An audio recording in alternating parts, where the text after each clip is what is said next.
Israel. The Israeli government could collapse if the 2025 state budget isn't passed by the end of this month, March. The leader of the Ultra-Orthodox United Torah Judaism Party is threatening to do just that, vote against the budget and topple the government unless 1 billion shekels in coalition funds is transferred to Ultra-Orthodox yeshivas. This as the issue of Ultra-Orthodox or Haredi draft is still a major topic. Avigdor Lieberman, the chairman of Yisrael Beitenu, slammed the United Torah Judaism Party, posting on social media, quote, "The fighters give everything, the draft dodgers get everything."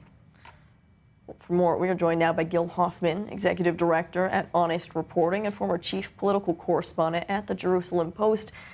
Gil, right now, are there valid concerns that the government could collapse? How likely is the budget to actually pass when it comes to the end of this month? Absolutely. The concerns are very valid. At any given point, they could give up and just decide to go to an election. We normally do not get to the 2nd of March without any progress toward passing the budget. And the ultimatum by the head of United Torah Judaism, Yitzhak Goldknop, last week was very real. It's on two different issues. It's number one on the content of the budget of getting the money for the yeshivas, as you said, but it's also on passing draft legislation that'll help yeshiva students evade the draft before passing the budget. And Netanyahu isn't necessarily against passing draft evading legislation. He fired his defense minister in order to be able to pass this. But he's saying it's just a little bit too complicated to pass it before passing the budget. And there's a stalemate on that, too. The draft evasion law is certainly the more complicated aspect of this, because when it comes to 1 billion shekels, that's roughly $370 million, that seems small in the scheme of the 600 billion shekel budget we're talking about in total. And so this issue of 1 billion shekels, exactly where it's going, how could this specific issue topple the government? The ultra-Orthodox play an important role in the government.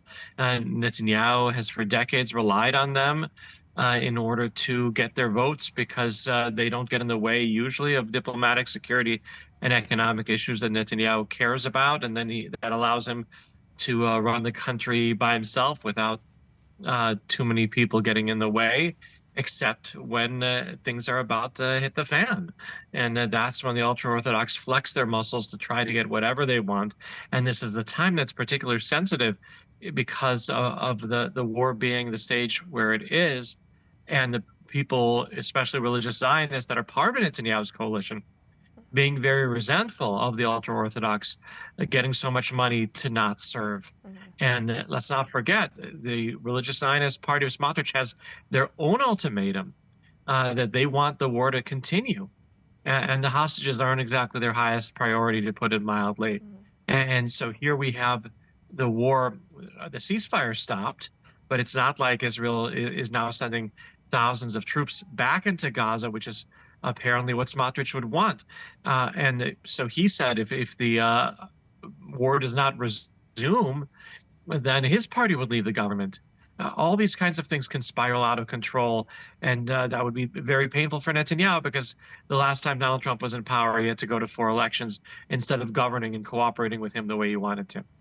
You bring in an interesting point when it comes to the United States in a time when these emergency elections might happen. Now, you've touched on it, Gil, but to sum it up, how exactly this all shows the weakness possibly of the coalition as a whole? What should we make of all of this right now?